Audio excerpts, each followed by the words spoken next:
Graça e paz, igreja. Eu quero saber quem não estava aqui ontem. Levanta a mão.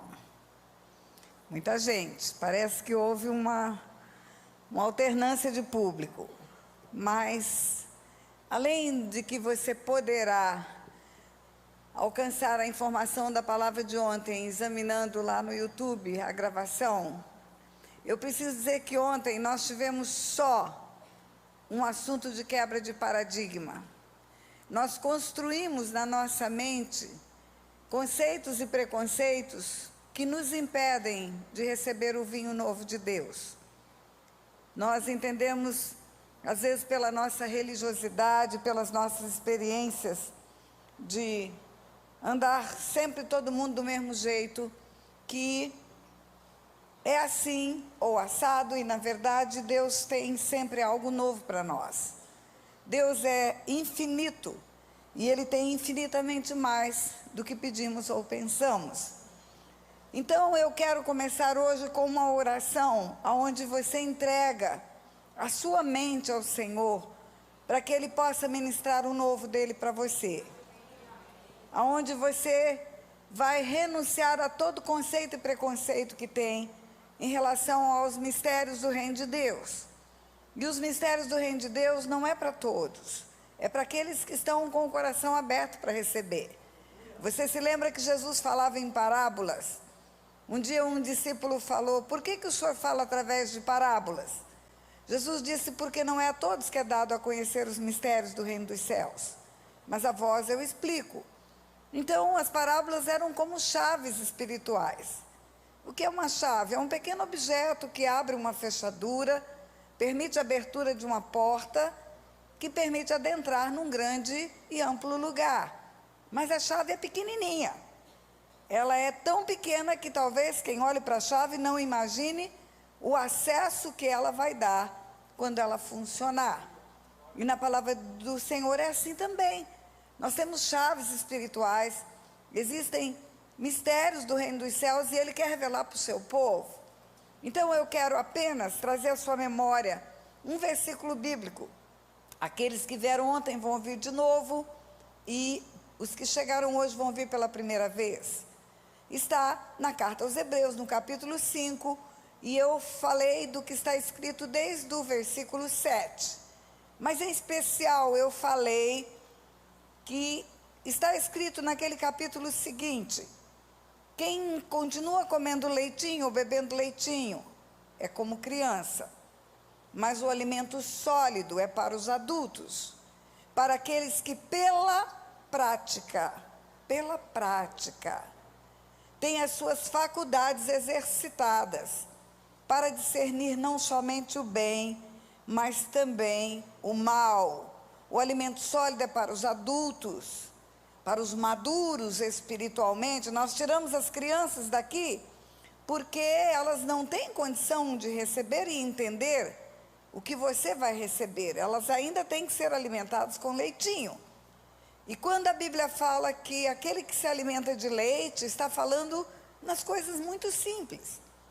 E diz: o que se alimenta de leite é como criança, mas o alimento sólido, o pirão grosso, o feijão grosso, é para os adultos, para os maduros, para aqueles que pela prática, não pela teoria, têm as suas faculdades exercitadas, para discernir não somente o bem, mas também o mal.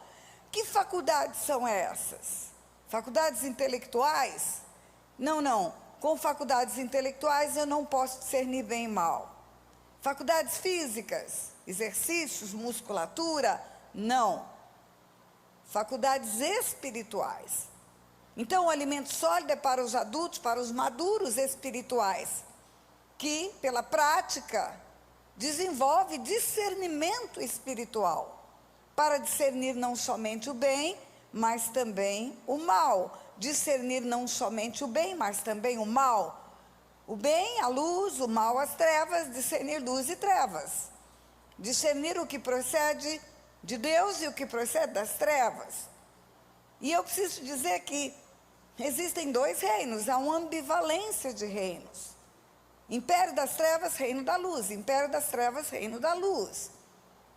Quando Jesus fala, o ladrão não vem senão somente para matar, roubar e destruir. Esse é o fruto das trevas. E ele diz, mas eu vim para que tenham vida e a tenham em abundância. Se o fruto que eu percebo é morte, roubo e destruição, quem produz esse fruto? Quem mata, rouba e destrói. Se o fruto que eu percebo é vida e vida em abundância, quem produz? Jesus, aquele que governa na luz. Então, quando a Bíblia fala, o alimento sólido é para os adultos, para aqueles que pela prática têm as suas faculdades exercitadas, para discernir não somente o bem, mas também o mal, ele está nos animando a desenvolver o nosso discernimento espiritual. Ele está dizendo, olha, desenvolva-se espiritualmente, não pare espiritualmente, cresça espiritualmente, mas cresça no conhecimento da luz e no conhecimento das trevas. Por que eu preciso crescer no conhecimento das trevas? Algumas pessoas dizem, não, eu só preciso crescer no conhecimento da luz. Chega ao ponto de você ouvir alguns dizerem, não, eu só preciso conhecer Jesus, eu não preciso conhecer mais nada. Mas a Bíblia te diz para preparar-se para uma batalha. Quando você vai para a carta aos Efésios é um manual de guerra. É um manual de guerra. Você vai ver na carta aos Efésios, no começo dela, dizendo, bendito nosso Deus e Pai, de nosso Senhor e Salvador Jesus Cristo, que antes da fundação do mundo nos abençoou com toda a sorte de bênçãos espirituais nas regiões celestiais. O que é região celestial? É mundo espiritual. Então, bendito nosso Deus e Pai, que está nas regiões celestiais e que nos abençoou nas regiões celestiais. Então, região celestial é um lugar excelente, porque lá está Deus Pai. Mas a palavra diz que tem melhores companhias ainda, porque diz que o Filho restou dentre os mortos, assentou-se à destra do Pai nas regiões celestiais, acima de todo poder que se possa nomear. Quando ele ressuscita dentre os mortos, ele diz, toda autoridade me foi dada nos céus e na terra, e toda é toda. Ele está acima de qualquer autoridade, de qualquer poder e de qualquer nome. Então esse lugar é excelente, está o Pai, está o Filho, e é o lugar onde está o Espírito Santo. A palavra de Deus diz que o Espírito, ele prescruta o nosso coração, e ele prescruta o coração do Pai, de lá para cá ele traz a revelação, e daqui para lá ele leva a oração, ele nos ensina a orar como convém, ora por nós com gemidos inexprimíveis, ele é o nosso intercessor junto do Pai, enfim, o Espírito está fazendo essa conexão, ele é o Deus conosco, mas ele está lá e ele está cá, porque no mundo espiritual não há distância. Eu disse ontem que leis da física, distância e tempo, não se aplicam no mundo espiritual. Então esse lugar é excelente, Pai, Filho e Espírito Santo. Mundo espiritual, região celestial. Mas a mesma carta aos Efésios fala que tem mais seres espirituais nas regiões celestiais. Fala que tem principados e potestades. Fala que é pela igreja que a multiforme sabedoria de Deus será conhecida agora. E quando está escrito agora, significa em qualquer tempo que for lido o texto. Será conhecido agora de principados e potestades nas regiões celestiais. Então, nas regiões celestiais ou no mundo espiritual, estão os anjos, os de luz e os de treva.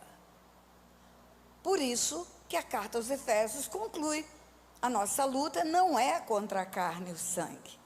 Ela é contra principados, potestades, dominadores desse mundo tenebroso, forças espirituais da maldade, aonde? Nas regiões celestiais, no mundo espiritual. Então é um lugar de guerra também, é um lugar de batalha. Pastora, mas os demônios estão no mundo espiritual como os anjos? Sim, porque os demônios são anjos.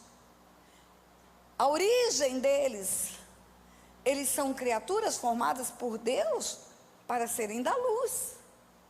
Por rebelião, porque resolveram viver independentes de Deus, tornaram-se trevas.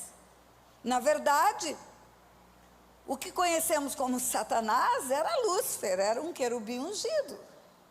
Um demônio nada mais é do que um anjo fora da posição. É um anjo que tornou-se de trevas, era de luz. Em que lugar ele está? No mundo espiritual, no mesmo lugar espiritual. É como se fosse um soldado treinado para ser do BOPE, ou da tropa de elite, para ser do bem, e converte-se para as trevas.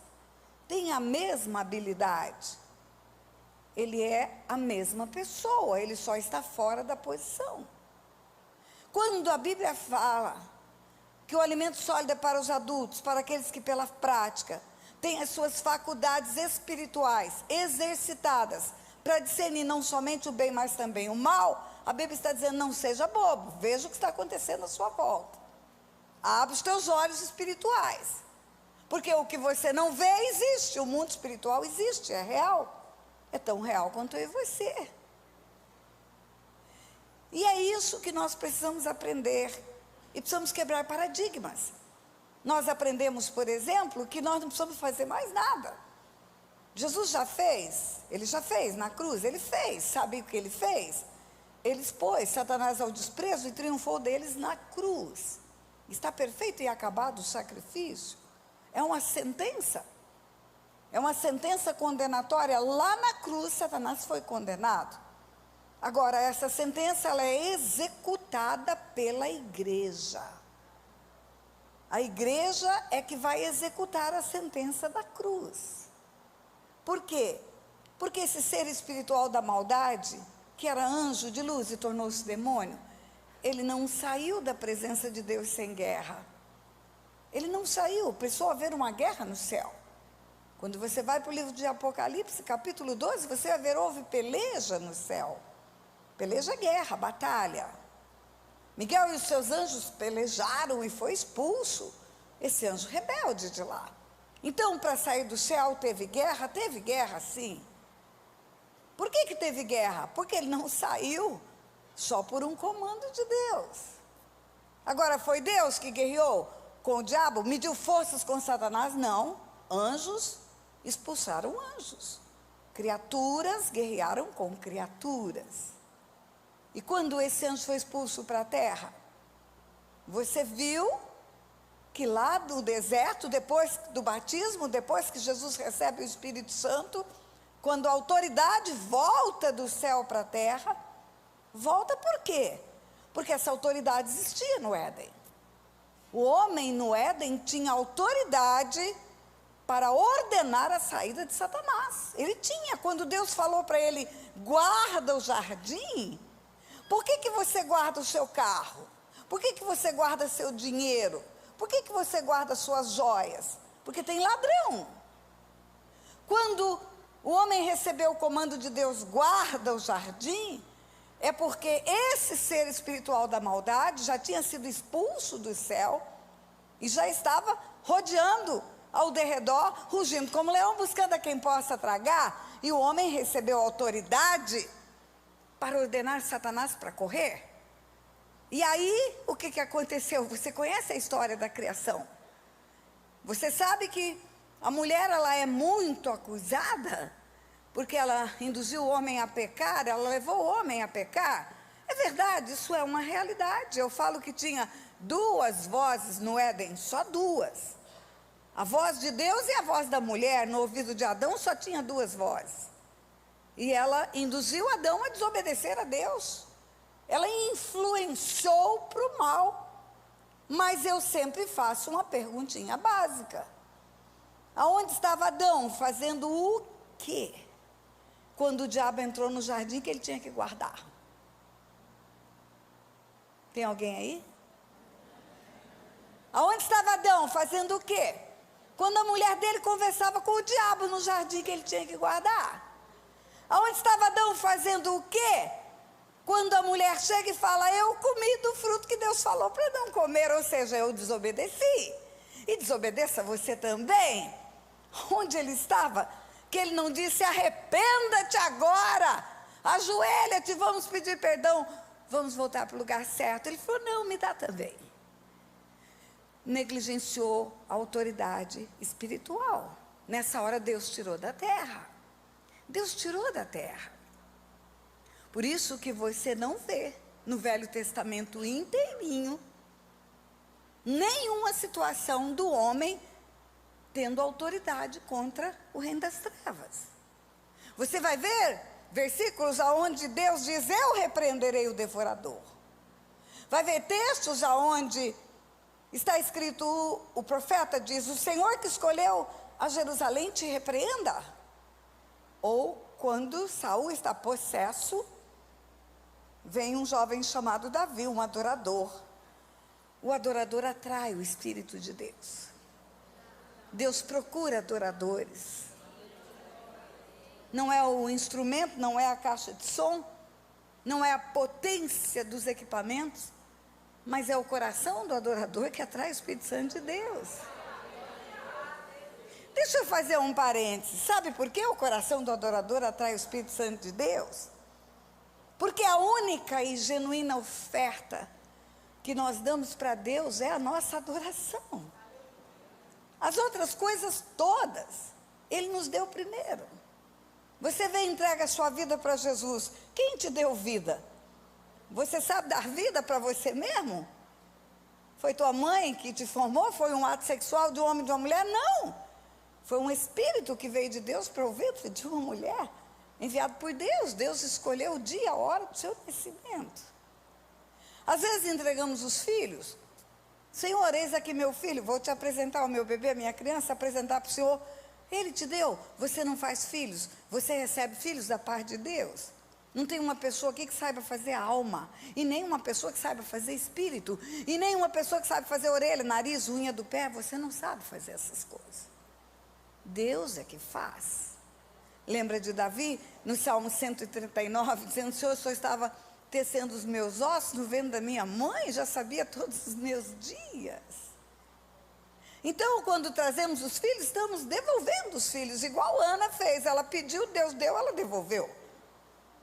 Quando trazemos os dízimos e as ofertas, como fizemos agora, abrimos a nossa bolsa, tiramos uma nota, 2 notas, 3 notas, ficamos com o coração todo cheio de empáfia e com a cara de quem está fazendo algo muito especial. Eu tenho uma notícia para te dar. Nessa hora, você é igual uma criança que pega dinheiro do bolso do pai para comprar a gravata do pai no dia dos pais.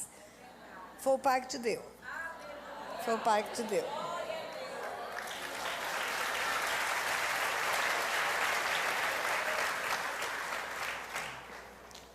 Então não tem nada que damos a Ele que Ele não tenha nos dado primeiro. A única coisa que lhe damos e que não recebemos antes é a adoração. Essa é a oferta mais genuína que podemos dar para o Senhor. Por isso Ele procura adoradores. Por isso Ele procura adoradores na terra.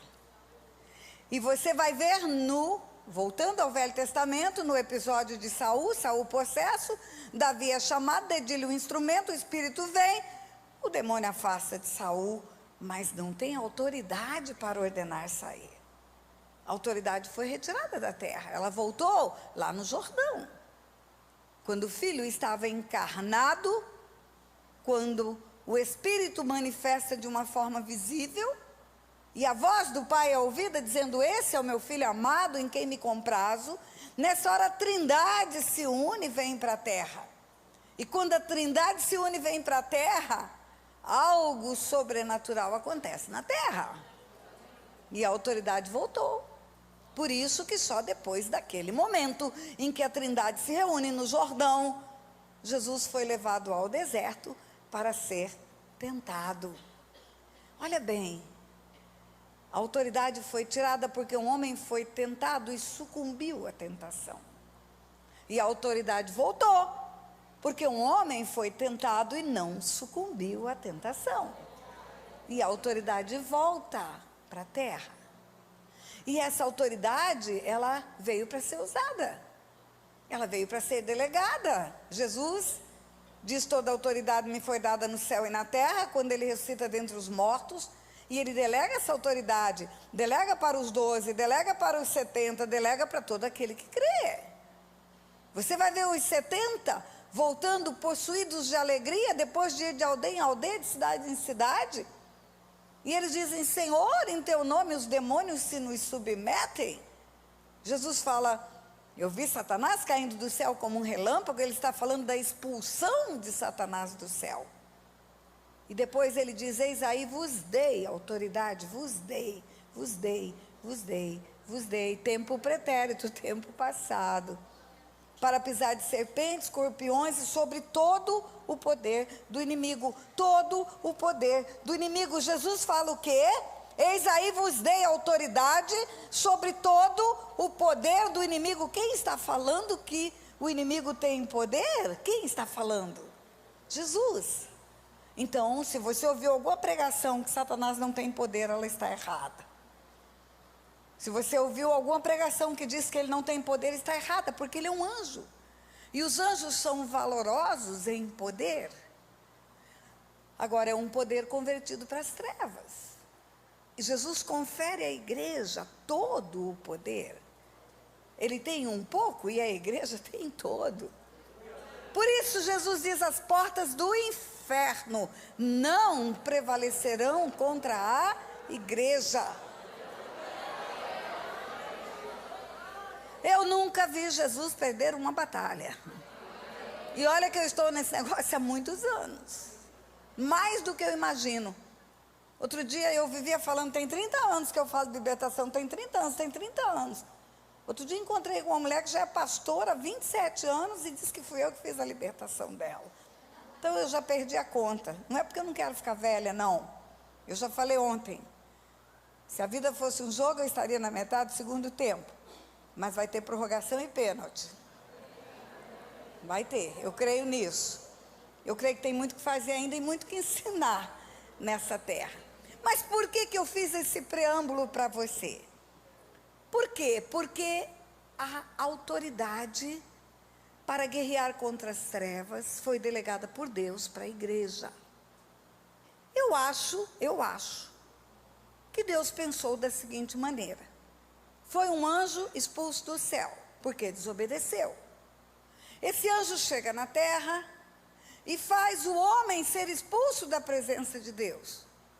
Agora esse homem redimido tem autoridade para expulsar aquele que foi responsável pela expulsão dele. É como se Deus nos desse o prazer de executar a sentença da cruz. É um prazer para a igreja. E ontem eu falei que muitas pessoas estão sofrendo muito, passando por muitas lutas, por muitas coisas que são produzidas nas trevas e que elas atribuem a Deus. Mas eu quero falar especificamente hoje sobre derramamento de sangue. Eu terminei ontem a palavra contando o histórico da família do meu marido. Todos os primogênitos homens morreram prematuramente. O que acontece quando há derramamento de sangue? Eu quero ler um texto bíblico para você. Esse texto parece que fala de construção civil. Deuteronômio 22, 8. Tem como colocar na tela esse versículo? Pronto, está ali para todos nós. Deuteronômio 22, versículo 8. Não fica procurando, não perca tempo procurando, porque a fé não vem pelo procurar. A fé vem pelo ouvir. Então nós vamos ouvir. Eu inclusive aconselho você ler a sua Bíblia na sua meditação diária em voz alta. Escute a sua voz. Eu gravo os versículos ouvindo a minha voz. Você escuta porque a fé vem pelo ouvir. Você já vivenciou uma situação em que você escuta uma música e depois você passa o dia inteiro cantarolando aquela música que você ouviu? Se você lesse aquela música, você não ia passar o dia cantarolando. É por aqui que você precisa ouvir a palavra, né?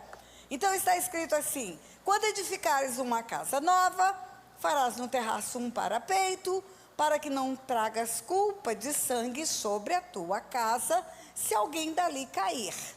Na minha versão está escrito assim: quando edificares uma casa nova, farás no terraço um parapeito, para que nela não ponhas culpa culpa de sangue se alguém, de algum modo, cair dela. Quando edificares uma casa, far-lhe-ás no terraço um parapeito, para que não traga sobre ela culpa de sangue, se alguém, de algum modo, cair dela. Vamos lá. Construir um terraço. Faz de conta que isso aqui é um terraço. E aí, Deus está dizendo, põe uma proteção, põe uma guardazinha, para evitar uma tragédia. Para evitar que alguém caia, e caindo, o sangue vai marcar aquela casa. Ele está falando de ferro, tijolo, cimento. Então, é possível uma casa ficar mal assombrada porque tem derramamento de sangue? A Bíblia diz que sim. Para que nelas não ponha culpa de sangue. Agora, imagina você, o conceito de casa, Deus traz também para a família. A palavra de Deus diz, crê no Senhor Jesus, será salvo tu e a tua casa. Está falando de família. Eu e a minha casa serviremos ao Senhor. Está falando eu e a minha família. A casa edificada sobre a rocha, vem o vento, vem a chuva, vem a tempestade, com ímpeto e ela não cai. Está falando de família. Então, se uma construção, onde há derramamento de sangue, esse sangue marca essa construção. Imagina um sangue derramado numa família. Talvez você não tenha prestado atenção, mas quando o pastor Anderson veio fazer o ofertório, ele falou que Deus falou para Isaac que o abençoaria Isaac por amor a Abraão. O nome disso é o quê? Bênção geracional. Nós receberíamos as bênçãos geracionais e não receberíamos os castigos geracionais. Está escrito aonde? Visitarei a iniquidade dos pais nos filhos até a terceira e a quarta geração. Amaldiçoarei ou visitarei a iniquidade em 4 gerações. 4. Por que 4? Porque 4 é fácil de mapear. Eu estava viva, minha mãe estava viva, minha filha estava viva e a minha neta estava viva. E eu convivi com a minha avó e com a minha bisavó há uns tempos. Então, não é difícil você saber o histórico de 4 gerações. E quando Deus fala em bênçãos, Ele fala em 1000 gerações. Então, a mão dele é pesadinha para punir 4, mas ela é muito abençoadora para abençoar 1000. Você entende? Deus usando uma pena para amaldiçoar e outra para abençoar, tremendamente mais. Então, quando falou para Isaac, eu vou te abençoar por amor ao teu pai, porque eu fiz uma promessa para o teu pai. Ontem eu falei que está escrito no Salmo 37, jamais vi um justo desamparado, 34, jamais vi um justo desamparado, nem a sua descendência mendigar o pão. Deus é um Deus de descendência. Visita a iniquidade dos pais nos filhos. Aqui está falando de casa. A casa, a família, ela sofre consequências espirituais dos pecados, e hoje em especial falar do derramamento de sangue. Lembra de Davi? Davi cometeu adultério, ele matou Urias para ficar com Batseba. Você estuda em casa, está em 2 Samuel, capítulo 12. Quando Davi achou que já estava tudo calmo, que Deus estava passando a mão na cabeça dele, o profeta Natã vai ao aposento de Davi e confronta Davi. O profeta Natã fala: você matou Urias. Você matou Urias com a espada dos filhos de Amon. A guerra era contra os amonitas, israelitas e amonitas, mas Davi articulou para que Urias fosse para a frente de batalha para morrer. Manipulação.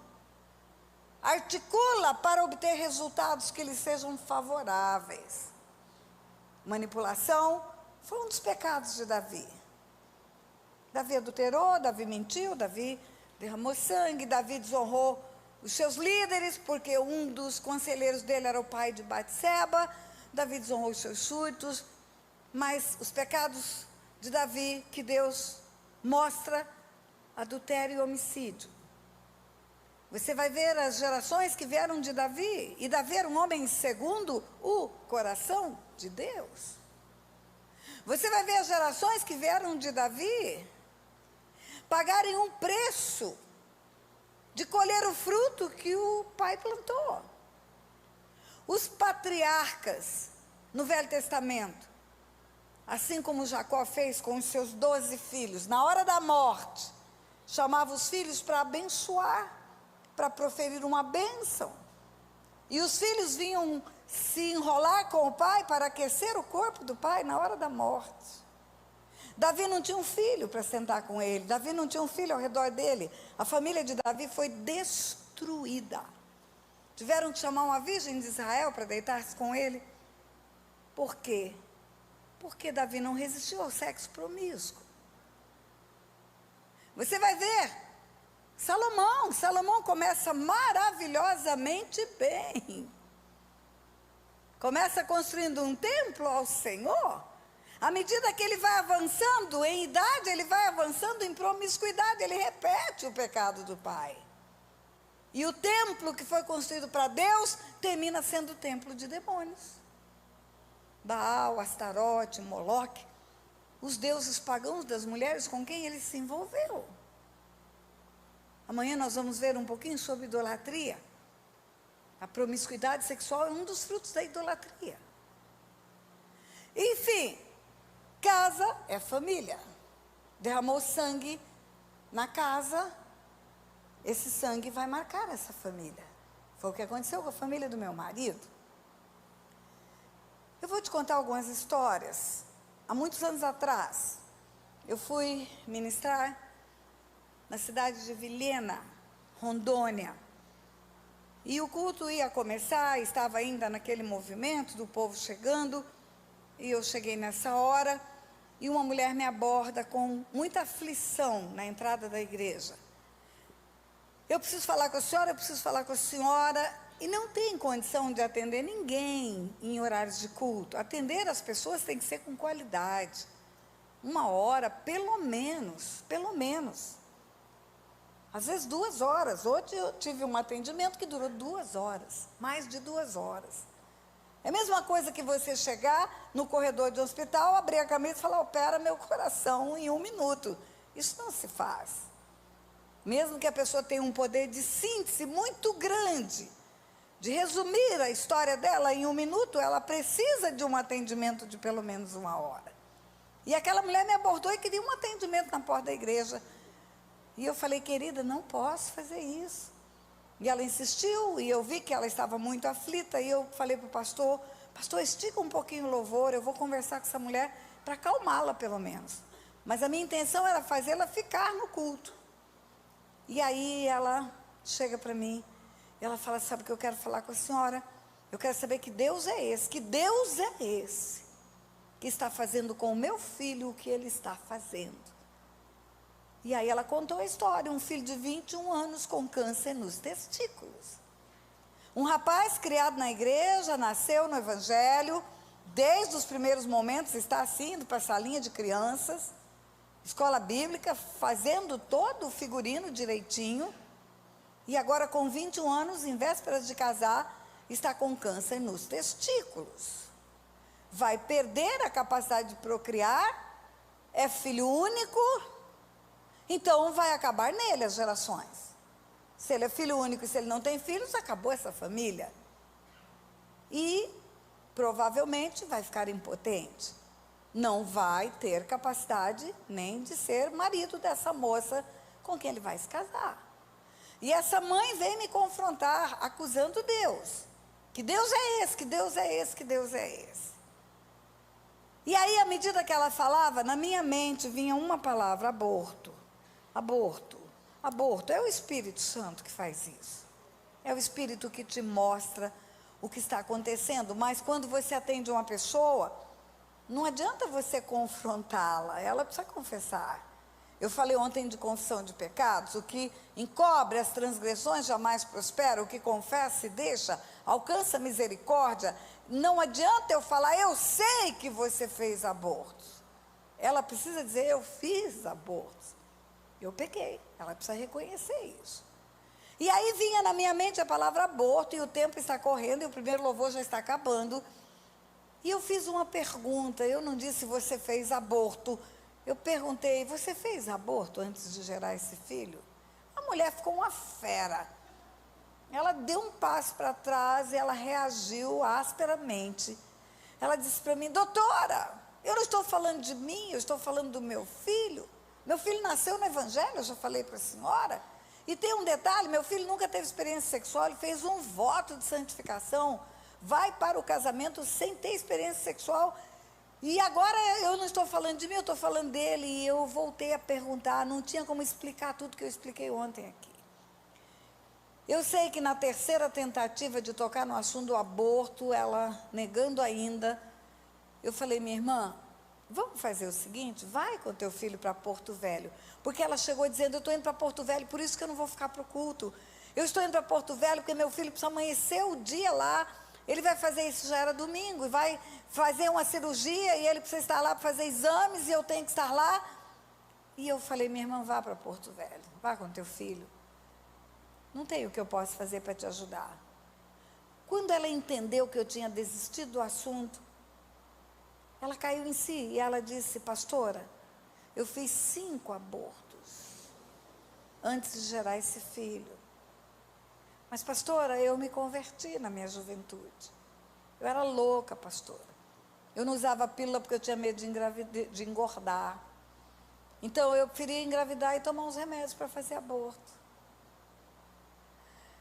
Eu falei para ela, minha irmã, você derramou sangue de 5 gerações.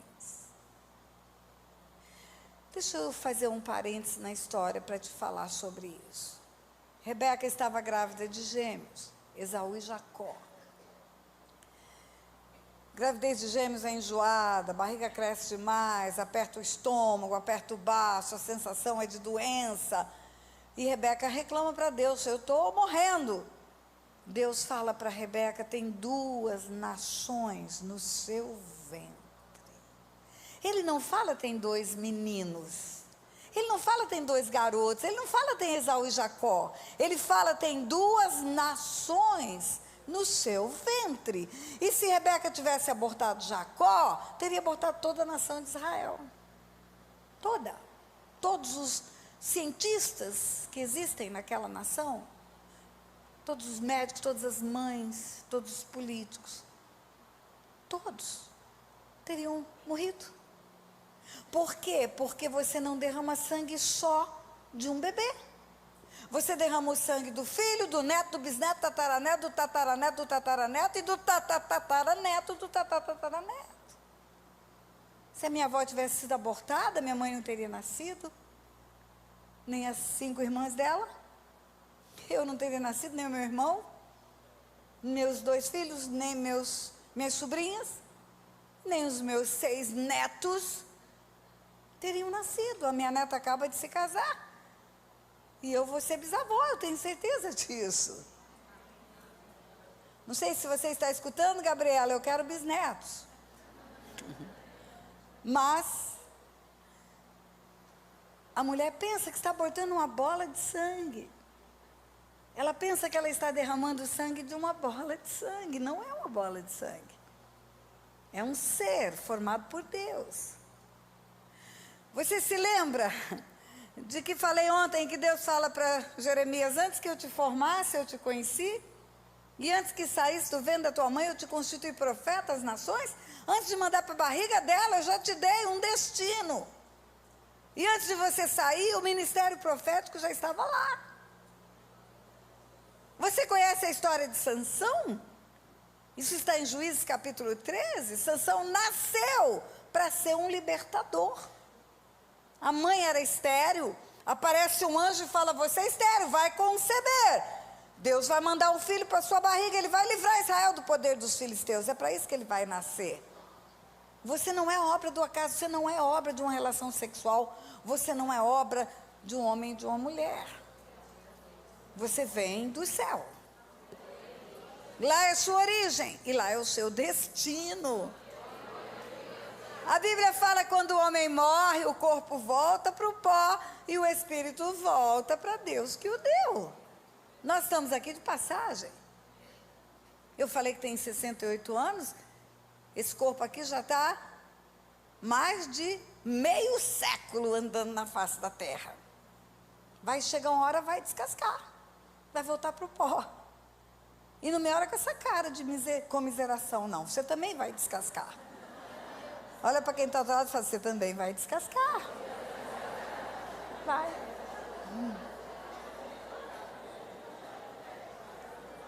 Agora, eu sou um espírito eterno. Eu não tenho esse limite de tempo que tem a minha carne.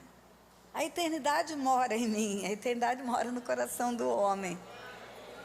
Por isso que a gente tem que fazer a escolha de andar com Deus. Porque senão vai viver eternamente separado de Deus. Nós fomos feitos para viver eternamente com Ele. O corpo voltar para o pó e nós voltarmos para Ele. Escolhas erradas nossas vai nos fazer viver separados dEle eternamente. E eternidade é muito tempo, igreja. Bilhões, trilhões, 8 trilhões, bilhões de anos é a eternidade. Agora, quando você mata um filho no ventre, você mata gerações. Aí, nós fomos convencidos por uma mídia maligna que não tem problema o aborto. Inclusive, tem aí deputados e senadores fazendo projetos de lei para liberar o aborto nessa nação. Deixa eu aproveitar e falar sobre isso também, não vou perder a oportunidade. Acompanhe de perto quem você elege. Acompanhe de perto para quem você deu seu voto. Sabe por quê? Porque a nação pode ser marcada por trevas ou por luz, em decorrência dos projetos. Tem um endemoniado que tem um projeto de lei que permite-se o aborto em qualquer fase da gravidez, até 9 meses. Esse projeto está rodando lá nas comissões. Vai ter uma votação um dia. Sabe o que vai acontecer? Se o aborto for considerado legal na nação brasileira, para ser feito pelo sistema público de saúde até o 9º mês da gravidez, porque esse é o projeto de lei, sabe o que vai acontecer? Todos os médicos do Serviço Público de Saúde, todos os auxiliares, todos os paramédicos, todas as enfermeiras, vão sujar a mão de sangue por um espírito de morte. Sabe o que vai acontecer mais? Toda a nação brasileira vai financiar a morte, porque quem banca o sistema público de saúde é o meu e teu imposto. Então fica de olho no que acontece nos governos. Não fica omisso, não. A igreja, ela não tem essa história de secular e de santo. A igreja é santa o tempo todo. Aonde ela estiver, no trabalho, no comércio, no negócio, na magistratura, ela é santa. Tem um filho meu me escutando, um filho do coração, um juiz santo. O nome dele é Tiago, ele está me ouvindo. Ele está de licença médica. O dia que ele voltar para o seu lugar de trabalho, é um filho de Deus que está lá. E aquele lugar é santo, porque o lugar que o santo ocupa fica santo. Nós não podemos perder de vista o que acontece ao nosso redor. E quando Deus olha para a igreja, Deus vê a igreja de uma forma diferente do que nós vemos. Nós vemos a igreja aqui. Deus vê a igreja em todos os lugares da terra. Deus tem uma cosmovisão da igreja. Aqui é o lugar de celebração. Mas a igreja é a igreja amanhã no supermercado. A igreja é a igreja amanhã no banco. Você vai ficar assustada comigo, assustado? A igreja é você fazendo número 1 e número 2. Você é a igreja. O Espírito Santo não sai de você, em momento nenhum. E o nosso comportamento, nosso agir, o nosso caminhar pode mudar essa nação. E pode mudar essa terra. Mas vamos voltar para o aborto. Se eu chamar uma criança aqui na frente, uma mulher, uma mamãe com um bebezinho de cola aqui na frente, um bebezinho de 1 mês, todo mundo acha lindo, maravilhoso. Se for menininha, então tá de lacinho de fita, sapatinho de oncinha, como eu vi um outro dia, show de bola. Todo mundo acha maravilhoso. Um bebezinho de 1 mês vem apresentar, o pastor antes levanta, todo mundo acha chique. A pergunta é, aonde essa criança estava há 9 meses atrás? Estava no ventre, 1 mês de gravidez. Então, se a mamãe tivesse abortado, não teria abortado uma bola de sangue. Teria abortado essa criança que todo mundo está achando bonitinha. É essa criança que estava no ventre. Apenas não víamos. Não tínhamos capacidade de perceber. Mas, desde que foi formada e colocada no ventre da mãe, é essa criança. O aborto seria matar essa criança que Deus enviou para a terra. Pastora, eu não tenho nenhum histórico de aborto na minha vida. Mas tem uma história assim, eu tinha uma colega de trabalho, e essa colega foi abortar, e eu acompanhei essa colega, porque eu fiquei com muita dó dela, não quis que ela fosse sozinha. Eu entendi que se ela fosse sozinha, ela poderia correr risco, ter uma hemorragia, alguma coisa assim, e eu acompanhei essa moça para uma clínica de aborto, mesmo não concordando com o aborto. Ah, é? Então vamos imaginar que seja essa criança de 1 mês de idade. Essa mamãe é sua amiga, é sua colega de trabalho, e ela chega e fala para você, eu não quero mais essa criança, eu quero matar essa criança. Você me acompanha no lugar onde eu vou tirar a vida dela? Não, pastora, não é a mesma coisa, é a mesma coisa. É a mesma coisa. Apenas agora ela é visível e ela era invisível antes. Pastora, eu nunca acompanhei ninguém.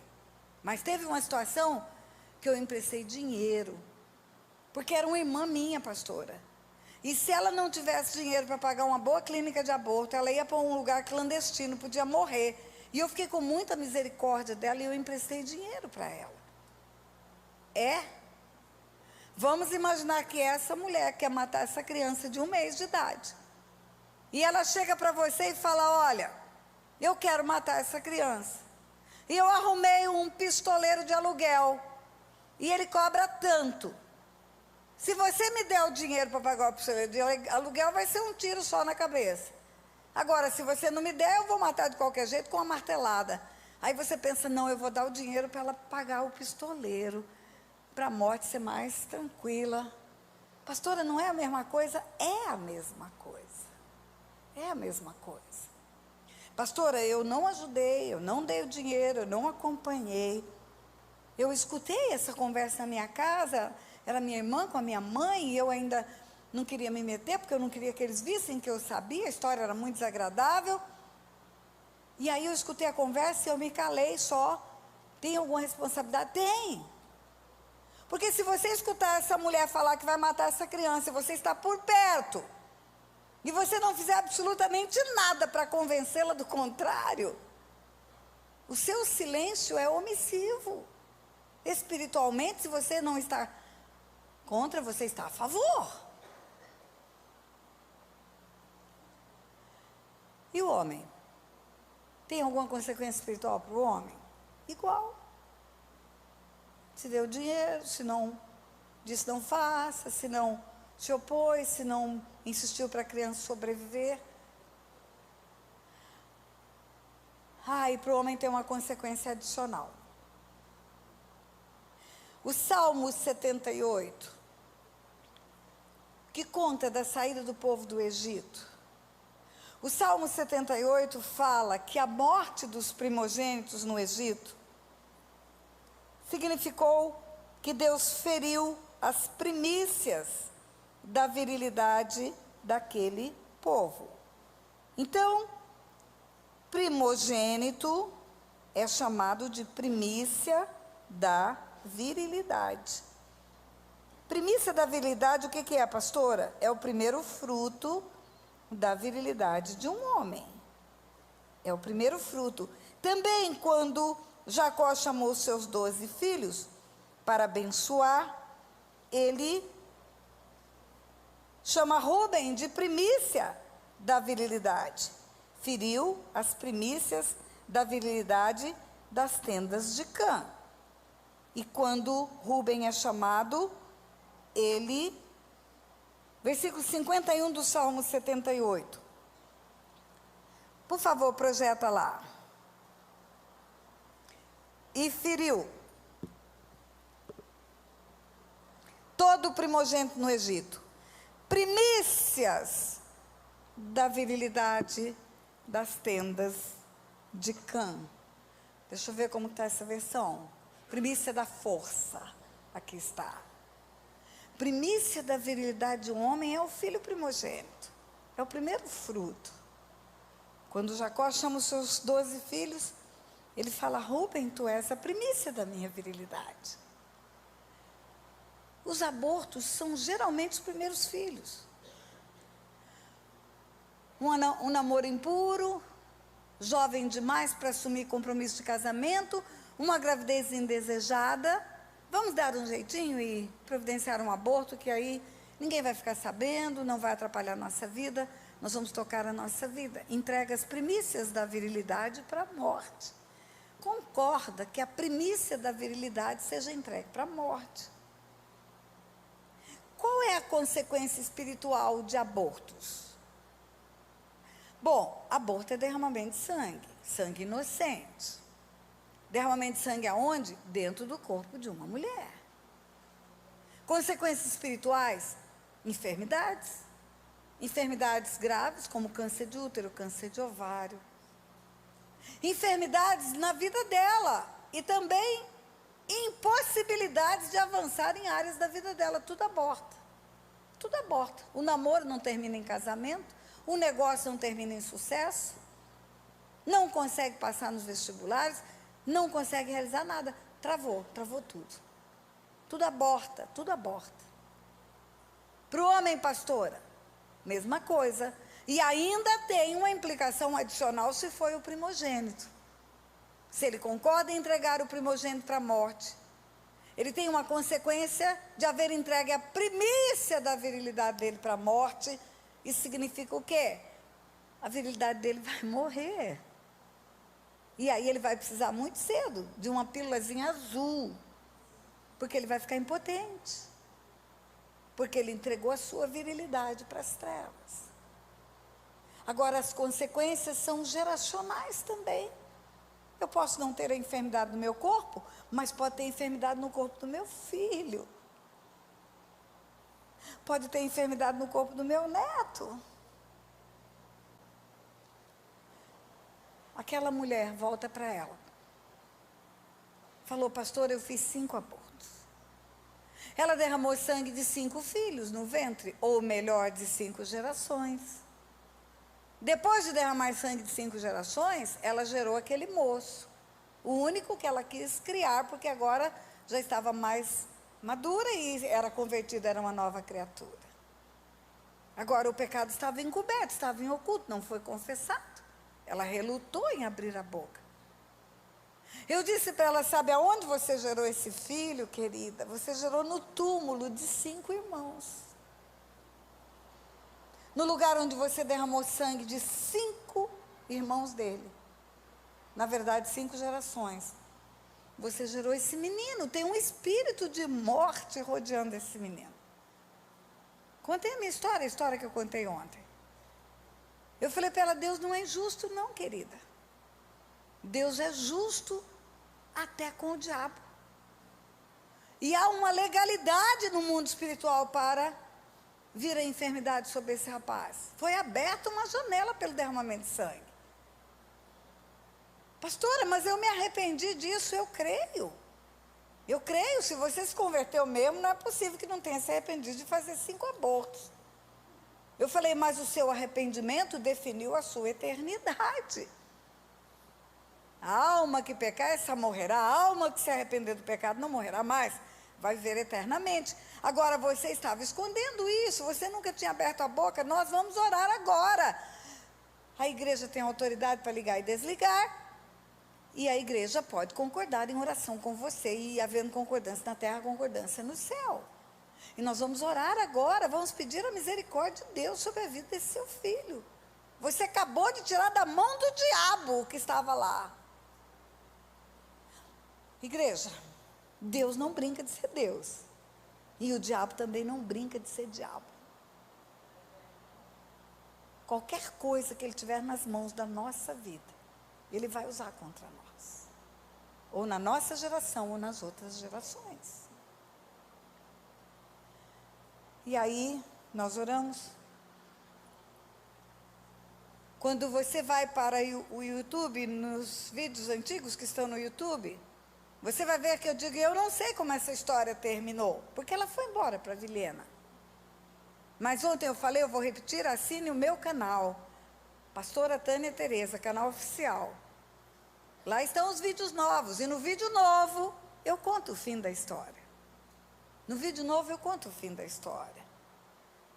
O fim da história foi o seguinte, eu estava dando aula em Curitiba, num seminário de libertação, umas 150 pessoas, pastores e líderes, e aquela mulher estava lá e eu não sabia. E eu comecei a contar a história do rapaz que tinha câncer nos testículos, e eu lembro que eu falei, sabe qual foi a intenção do inferno? Matar todas as gerações futuras agora. Ela mata 5 e mata o resto. Porque se esse rapaz não gera filhos, acabou nele.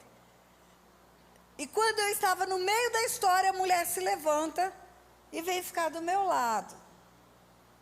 Lá tem muitas escolas, é uma base da Jocum, e tem muitas escolas e tem muitos avisos. E eu achei que era uma funcionária, uma pessoa da base, uma missionária vindo dar um aviso. E ela parou do meu lado, e eu parei de falar, olhei para ela. Ela falou, a senhora não está me conhecendo? Eu falei, não, querida. Ela falou, eu sou essa mulher de quem a senhora está falando. E eu vim contar para a senhora o fim da história. Pastor, até aquele dia eu nunca tinha confessado esse pecado de derramamento de sangue. Isso estava em oculto, estava encoberto. Aquele dia eu abri a boca, chorei, entendi o mundo espiritual. Fui embora para Porto Velho. Segunda-feira nós fomos ao médico. O tumor era um tumor invasivo, crescendo muito rapidamente. E o médico queria fazer um novo exame antes da cirurgia, para ter uma dimensão da cirurgia. E qual não foi a surpresa do médico, pastora? Que quando fez o novo exame, a nova tomografia, o tumor estava encolhendo ao invés de crescer. Ela falou, o médico falou, mas tem alguma coisa errada, porque esse tipo de tumor não encolhe, ele não desaparece. Marcou a cirurgia para mais 2 dias, nós vamos repetir esse exame. Ela falou, pastora, no segundo exame, estava murcho, como uma laranja murcha. Engruvinhou, parece que foi minguando aquele tumor. Ela falou, pastora, encurtando a história, o tumor desapareceu.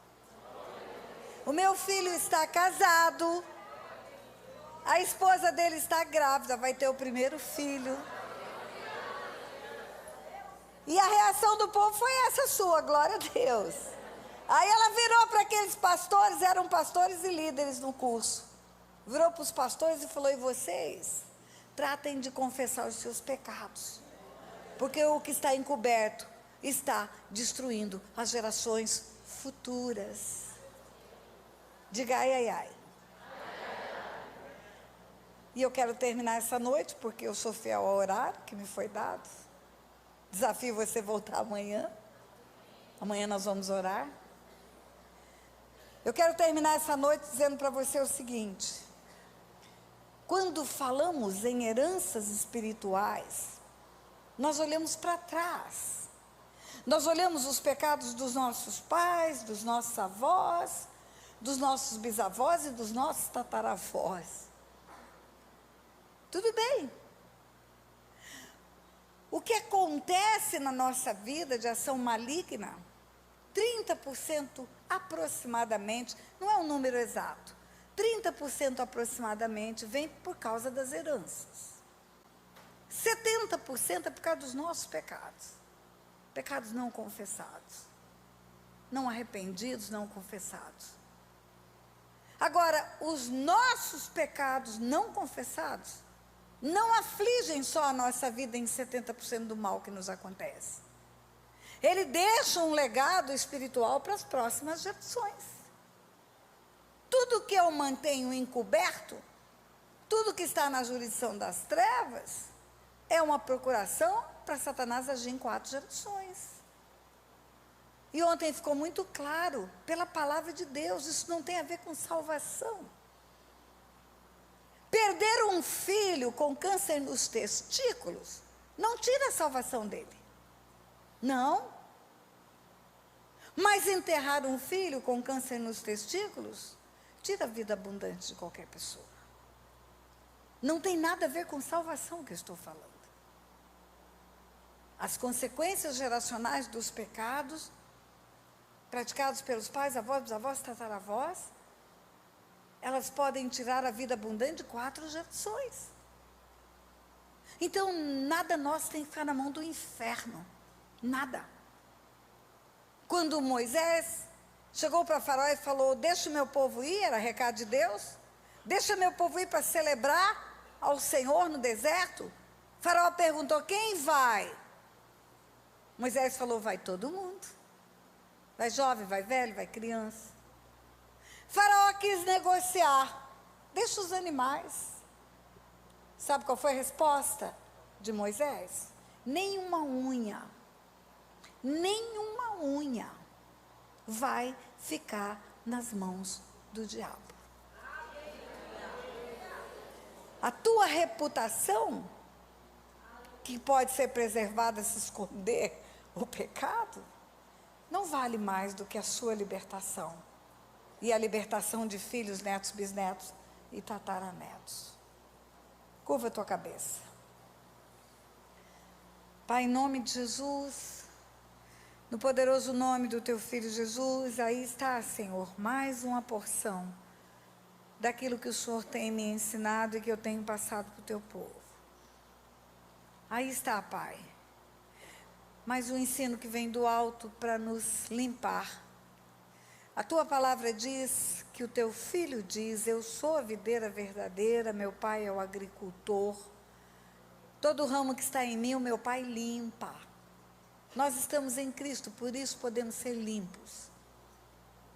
E quando ele termina, ele diz, vós sois limpos pela palavra.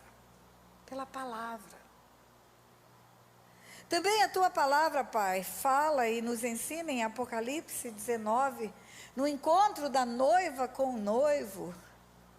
Está escrito, eia, são chegadas as bodas do Cordeiro, cuja noiva a si mesmo se ataviou. A noiva se atavia, ela se enfeita, ela se adorna, ela se limpa, para que tenha vestes resplandecentes, sem mancha, sem mácula, sem ruga. Pai, nós queremos viver uma vida de transparência diante do Senhor, e queremos viver uma vida sem ter absolutamente nada na mão do inimigo. Por isso, Senhor, eu não posso convencer o teu povo de nada, mas o teu Espírito pode, Pai. Eu peço ao Senhor que, pelo teu Espírito, Pai, pelo teu Espírito, complete ao coração dos teus filhos essa palavra.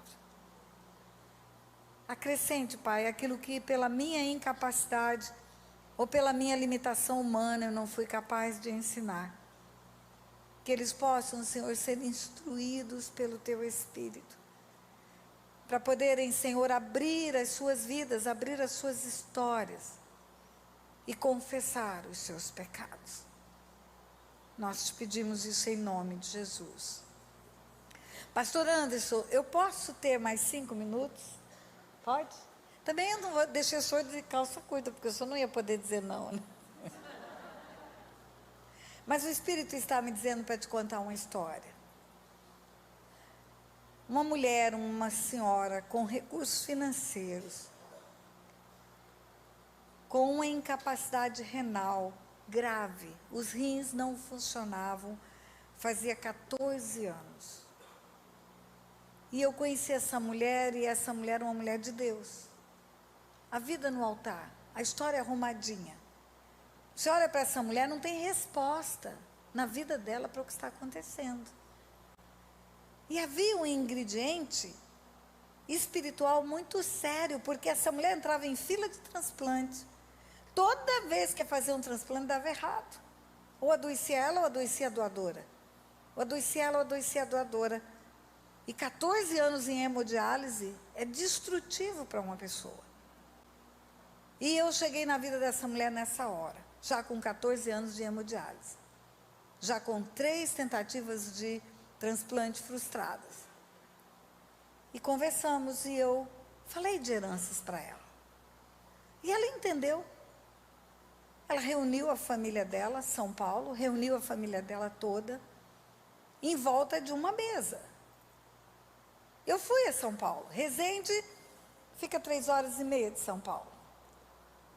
E lá estava toda a família reunida. Na cabeceira da mesa, a vovó. 80 e poucos anos. E os filhos, netos, bisnetos, todo mundo cristão. Eu não conto história que não seja de cristão.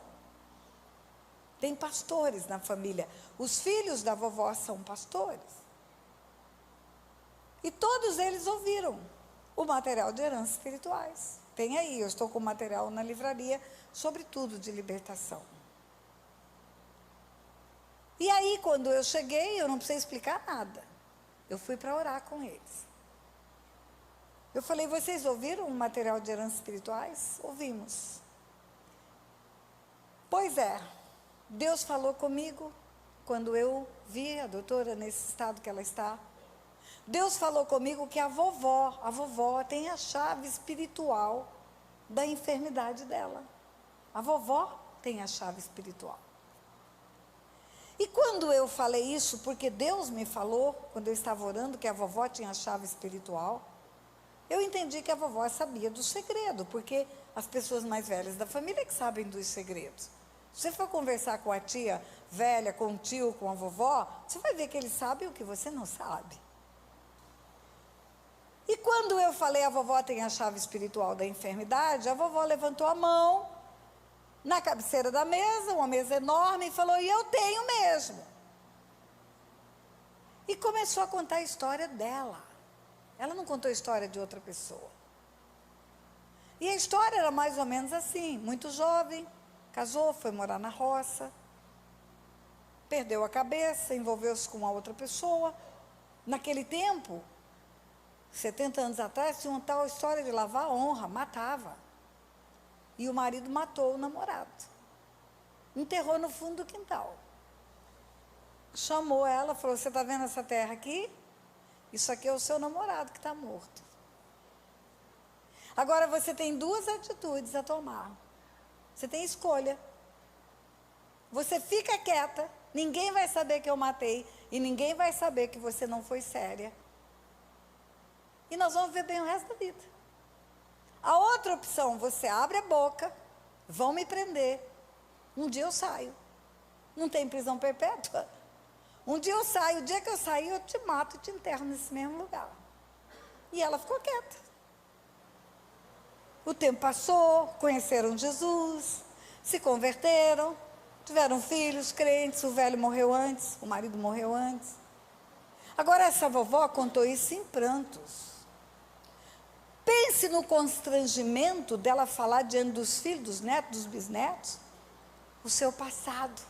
E não era um passado tão bonito. Ninguém acusou, ninguém apontou dedo, todo mundo entendeu a vergonha dela. E ela falava, é um alívio abrir a minha boca e falar isso, é um alívio abrir a minha boca e falar isso. E eu afastei, as cadeiras eram de rodinhas, eu afastei. E fiquei olhando de longe aquela família, a vovó na ponta da mesa, né, e os filhos, netos em volta.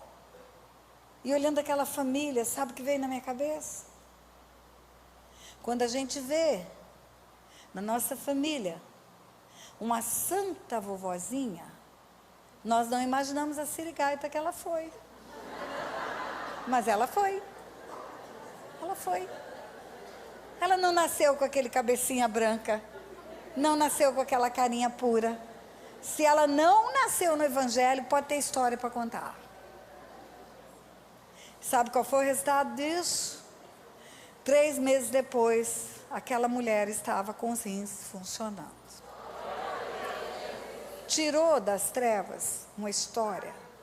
Tirou das mãos de Satanás uma história.